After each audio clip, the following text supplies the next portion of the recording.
Hello kabayan! Always think positive! Hello po. Ayan, balik po tayo sa pagbablog. So, ngayon lang po ako nakapag-edit. So, ito, nakaraang ano pa to nung binili namin. Ngayon ko lang po ipapakita sa inyo.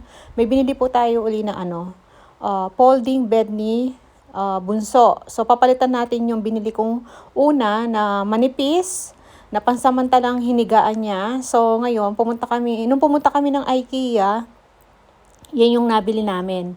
So, mas makapal naman po to. Ayan. Pwede po namin gamitin din kapag nakalipat tayo sa bahay. Kasi bibilhan din natin siya ng sariling yung bed niya. Pero dahil nandito pa tayo sa sa inuupahan natin, temporary, ito muna yung gagamitin niyang bed. Ayan. Idodoble na lang natin dun sa naunang nabili nating manipis, yung binili natin sa Kmart. So, kaya nung pumunta kami sa IKEA, naghanap kami uli ni Mr. Kasi naawa ako kay Bunso, masyadong manipis yung hinigaan niya. Kasi nga, di ba, wala siyang bed. So, yan, nabili namin, i-unbox na natin siya. So, late upload na nga lang po to kasi medyo na-busy po ako nitong nakaraang araw, kaya ngayon lang ako nakakapag-upload. Yan. So, yan, tingnan lang po natin kung paano yung yung unbox nating folding bed or folding mattress ang tawag ata dyan. Ayan. So, yan.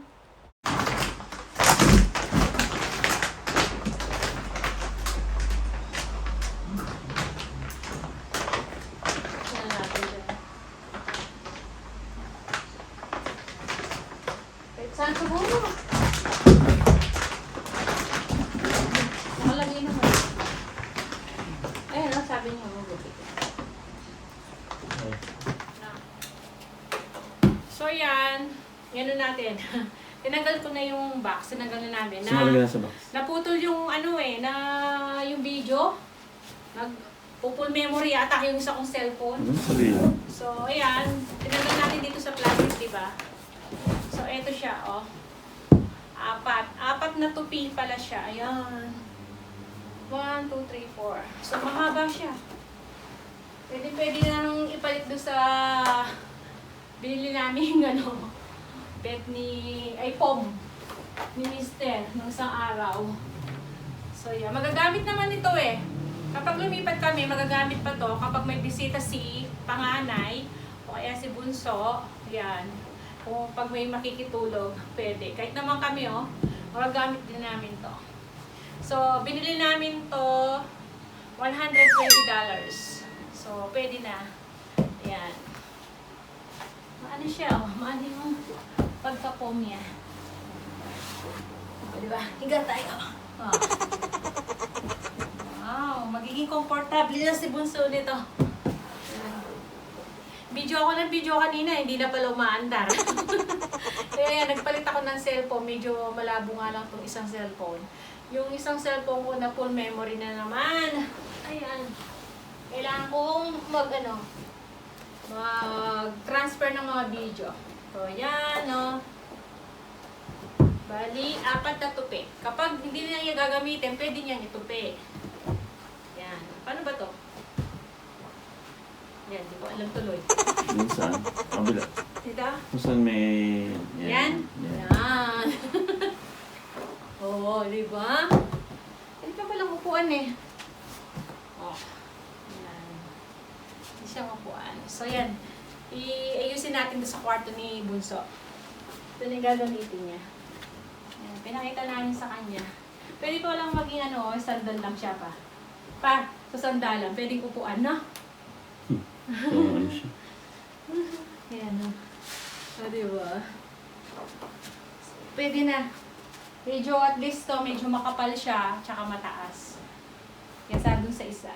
So, yan. So, yan. Tapos naman, nung isang araw din, namili na kami. Kaya lang magbo-voice over na lang ako. Yan, pinapakita ko sa inyo yung mga pinamili namin. Kasi hindi ako makapagsalita dahil nga sinisipon ako. Nakasumpo yung aking hay fever.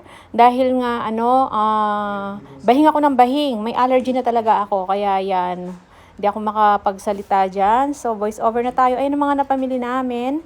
Namili kami ng yan, mantika, basmati rice, Tapos, meron tayong ano dyan, mga tinapay, ayan, itlog, coffee mate, tapos yung, ano yun, evap milk, may mga vitamins, may ano din, yung tacos, and then may gulay din, Vitamins akong binili ayan, salad, tapos, meron ding saging, ano yan, tapos yung mga karne, ayan, mga nabili namin, tapos yung mga gagamitin natin sa ano, sa CR, ayan, sa laundry, yung mga kulang-kulang lang ba.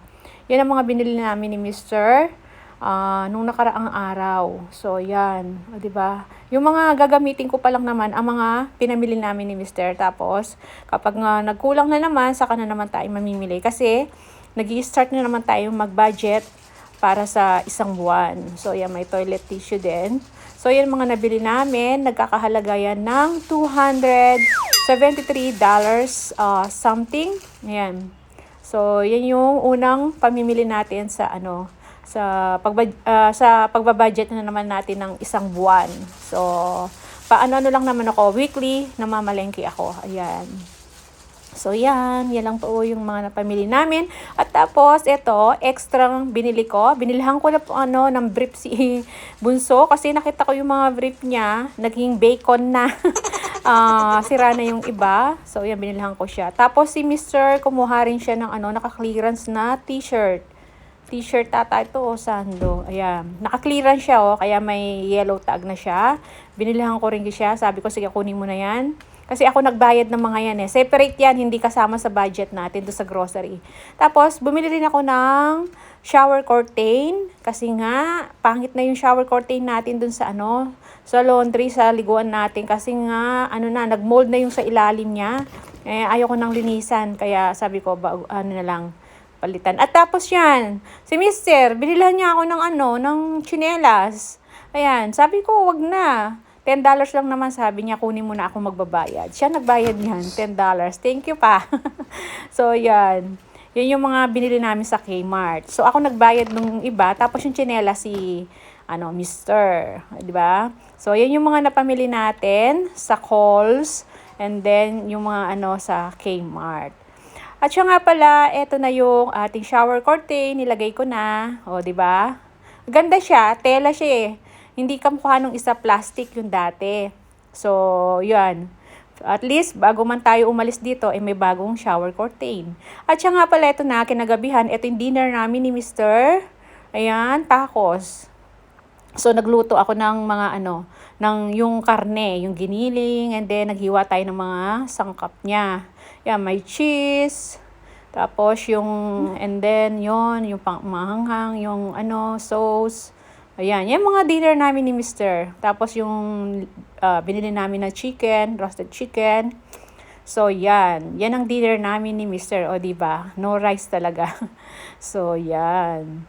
Tapos, ayan naman, nagtupi na kami ni Mr. ng ating catalog. Kasi medyo marami yung itutupi namin. Kaya yan, pinagtulungan na namin ni Mr. na itupi.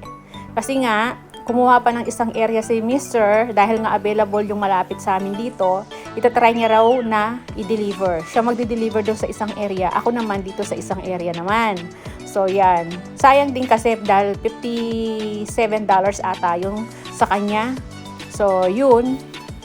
So, yan lang muna yung mga ganap natin. Pinagdugtong-tugtong ko lang yung mga na-film natin. So, maraming salamat. See ya!